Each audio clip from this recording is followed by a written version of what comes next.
सो है guys, welcome back to my YouTube channel. तो भाई कैसे हैं आप? आई होप कि आप बहुत अच्छे होंगे और आपकी पढ़ाई भी बहुत सही चल रही होगी। तो भाई जैसे कि आप सभी के बहुत सारे डाउट रहते हैं कि टेस्ट में नंबर बढ़ नहीं रहे हैं, टाइम मैनेजमेंट नहीं हो पा रहा है, अंतिम दिनों में भाई किस तरीके से तैयारी करें और सभी सब्जेक्ट को कैसे पढ़ें, और आपके बहुत सारे डाउट इस वीडियो में कवर करने वाला हूँ। तो भाई अगर आप एमपी गवर्नमेंट के कोई भी एग्जाम को टारगेट कर रहे हैं तो भाई इस चैनल को जरूर सब्सक्राइब कर लीजिएगा। अगर आप MP plus MP forest MP मतलब एमपी के कोई भी एग्जाम, एमपी एस आई हो गया, एमपी फॉरेस्ट, एमपी पटवारी, एमपी पुलिस और आपके अपकमिंग एग्जाम की कोई भी एग्जाम की आप तैयारी कर रहे हैं तो प्लीज़ चैनल को जरूर सब्सक्राइब कीजिएगा। यहाँ पे आपको टाइम टाइम पे बहुत सारी अपडेट मिलती रहती है। और भाई इसी के साथ अपना स्टडी पॉइंट ब्लॉग 1 के नाम से आपको टेलीग्राम चैनल मिल जाएगा। यहाँ पे आपको ज्वाइन कर लीजिए। यहाँ पे आपको टाइम टाइम पे बहुत सारे नोट्स और पीडीएफ यहाँ मिलती रहती है। तो भाई चलिए वीडियो स्टार्ट करते हैं।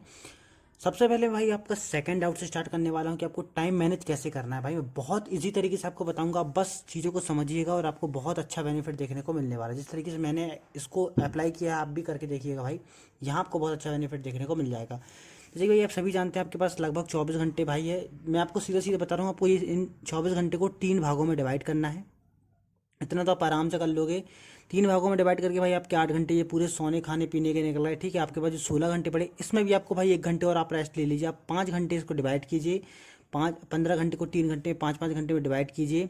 ठीक है, एक एक पोर्शन आपका पूरा रिवीजन का जाना चाहिए आपके टाइम में। ठीक है, एक पोर्शन आपका सीधा सीधा प्रैक्टिस में जाना चाहिए और एक टाइप का पूरा आपका एनालिसिस में जाना चाहिए। ठीक है, मैं इसको ये भी थोड़ा डिफाइन करके बताता हूँ।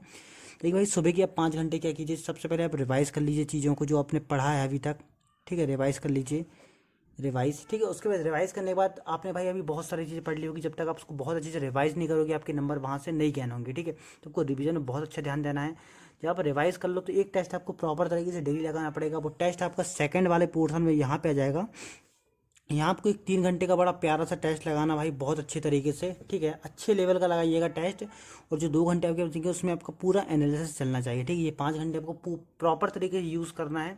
इसमें आपको बहुत अच्छे से टेस्ट लगाना, बहुत सारे क्वेश्चन की प्रैक्टिस करना। एक सेक्शनल वाइज लगा सकते हैं आप, उसमें अगर सुटेबल नहीं लग रहा तो आप पूरा मिक्स टेस्ट लगा सकते हैं। डिपेंड करेगा आपके ऊपर आप किस तरीके से लगाना चाहेंगे, पर टेस्ट जो बहुत ज़रूरी है उसको लगाइए आप।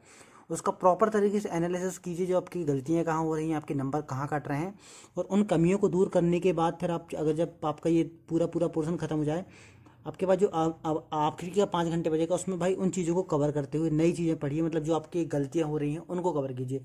आप इस तरीके से डिवाइड कर सकते हैं। यहाँ पे आप अपने हिसाब से थोड़ा स्टेप से मैनेज कर लीजिएगा। जैसे कि सुबह के 5 घंटे भाई कोई 1.5 घंटे लीजिएगा, कोई सब्जेक्ट को 1 घंटे दीजिए, किसी सब्जेक्ट को 2 घंटे दीजिए। इस टाइप से भाई अपने 5 घंटे को डिवाइड कीजिए। आपको प्रॉपर तरीके पर तीनों सेक्शन में डिवाइड करना पड़ेगा। आपको रिविजन भी करना पड़ेगा, प्रैक्टिस भी करना पड़ेगा, और जो कमियाँ उनको दूर करने के लिए उसमें एनालिसिस करना पड़ेगा। आप अपने टाइम को इस तरीके से डिवाइड करके इसके बाद अपना सेट कर सकते हैं। जैसे कि भाई आपके पास 5 घंटे हैं, इसमें कोई 4 सब्जेक्ट बना लीजिए जो आपके थोड़े वीक हैं। ठीक है, वीक हैं और आप उनमें थोड़ी आपके नंबर कम आते हैं, उनको बार बार रिवाइज करते हुए फिर प्रैक्टिस कीजिए। फिर जब आपका प्रैक्टिस करोगे तो उसमें भाई बाकी के आपके 4 सब्जेक्ट वहाँ कवर हो जाएंगे। जैसे कि आपकी रीजनिंग हो गई, ठीक है, रीजनिंग के बाद कंप्यूटर हो गया, हिंदी हो गई। ये सब्जेक्ट में भाई आपके नंबर तो आराम से आ रहे होंगे। इनको आप सिर्फ कवर करते हुए काय में चलना, आपको आपके टेस्ट में कवर करते चलना है। आपके एक्स्ट्रा पढ़ने की जरूरत नहीं है, क्योंकि आप टेस्ट में ही कवर करोगे तो वहाँ हो जाएंगी। आपको पढ़ना भाई मैथ्स हो गया, आपकी इंग्लिश हो गई, मैनेजमेंट हो गया, साइंस हो गई, इन सब्जेक्ट को आपको पढ़ना पड़ेगा, जो कि आपको एक्स्ट्रा टाइम इनके लिए निकालना पड़ेगा, जो कि आपकी सुबह का टाइम रहेगा। ठीक है, ऐसा मैं थोड़ा सा वो करता हूँ तो आपको बता रहा हूँ, आप इस तरीके से थोड़ा मैनेज कर सकते हैं। ठीक है, उसके बाद टाइम मैनेजमेंट में तो आपको बता दिए, थोड़ा आप इस तरीके से थोड़ा चीज़ों को डिवाइड करके करोगे तो भाई आपके पास टाइम बहुत अच्छे से मैनेज हो जाएगा और आप ज़्यादा से ज़्यादा चीज़ें कवर कर पाओगे। ठीक है, सभी विषय को कैसे पढ़ना है भाई, इन अंतिम दिनों में आपको उन्हीं सब्जेक्ट को ज़्यादा पढ़ना पड़ेगा जहाँ से आपके नंबर ज़्यादा कट रहे हैं। ठीक है, आप सभी सब्जेक्ट को लेके नहीं बैठ सकते, 8 के 8 आप पढ़ नहीं पाओगे। आपको कुछ सब्जेक्ट टेस्ट में कवर करना पड़ेगा, कुछ सब्जेक्ट को आपको डायरेक्टली पढ़ के कवर करने का, और कुछ कुछ जस्ट रिवाइज से ही काम चलाना पड़ेगा। आप पूरे पकड़ के बैठोगे पूरे सब्जेक्ट तो आपके 24 घंटे भी कम पड़ जाएंगे भाई, क्योंकि समय बहुत कम बचा है। आप खुद करके देखिएगा कि आप 8 सब्जेक्ट को फिर से पढ़ोगे, कि भाई आप टेस्ट लगाओगे, कि एनालिसिस करोगे, कि रिवाइज करोगे। इतना भाई आसान नहीं है, आप भी जानते हो, पर एक स्ट्रेटजी से पढ़ोगे, एक स्मार्ट तरीके से पढ़ोगे, आप उसको मैनेज कर पाओगे। जो आपकी वीक पोर्शन है उनको भाई ऊपर उठाइए, और जो आपको ऊपर है उसको जस्ट मैनेज करते हुए चलिए। इस टाइप से आप सभी सब्जेक्ट को कवर कर पाएंगे। जैसे कि आपकी भाई इंग्लिश कमजोर है, आप इंग्लिश में ज़्यादा टाइम दीजिए।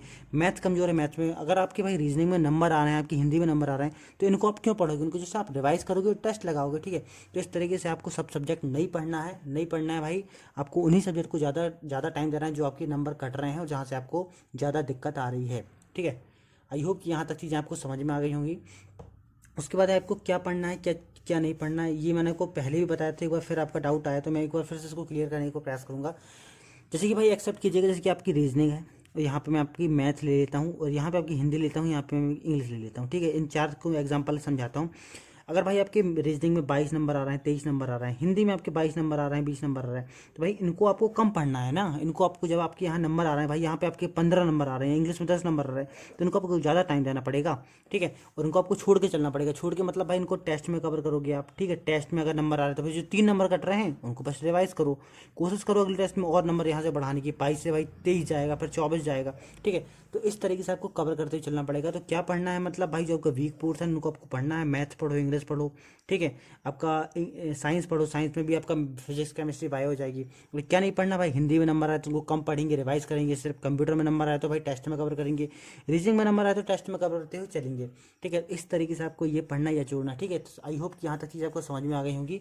तो छोड़ना कुछ नहीं है, पढ़ना सब कुछ है, बस चीज़ों को कवर करते हुए चलना और रिवाइज करते हुए चलना है। ठीक है, उसके बाद रिवीजन करने का सबसे बढ़िया तरीका क्या है। ठीक है, यहाँ चीज़ें भाई फंस जाती हैं। आप रिवीजन करने बैठते हो कि आपका दिन कब निकल जाता होगा। यहाँ मैं आपको बहुत आसान तरीके से समझाता हूँ कि रिवीजन किस टाइप से करना है। जैसे कि भाई आपने टेस्ट लगाए, ठीक है, यहाँ समझ जाइए कि टेस्ट आपका मैथ्स हो गया, रीजनिंग हो गया, साइंस हो गया, MPGK हो गया और यहाँ पे हिंदी ले लिए। ठीक ठीक है, 5 में आपका एग्जाम्पल समझाने का प्रयास करता हूँ।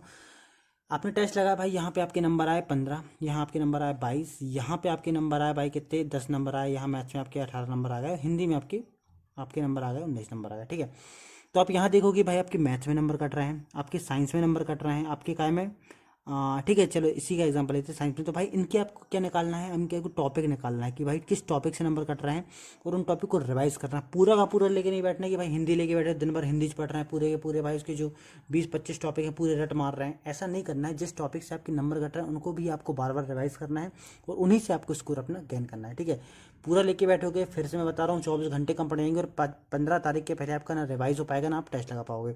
फिर से बता दूँ आपको, टेस्ट भाई कम से कम 25 प्लस टेस्ट लगाना पड़ेगा इन दिनों में, 15 तारीख के पहले। अभी भी आज 2 तारीख है, इन 2 तारीख के बाद भाई अगर आप रेगुलर भी लगाओगे, एक दिन में एक टेस्ट भी लगाए तो कुछ दिन भाई 2 भी लगा लिए। ऐसा आप कर करके 25 टेस्ट तक आप आराम से पहुंच जाओगे। 15 दिन में 15 तो हो ही जाएंगे और अंतिम के भाई कुछ दिनों में 5-10 टेस्ट एक्स्ट्रा आपको लगाना ही पड़ेगा। ठीक है, तो एक 25-20-25 का टारगेट लेके चलोगे तो तब कहीं जाके भाई एक अच्छे टेस्ट में आपकी प्रैक्टिस हो पाएगी।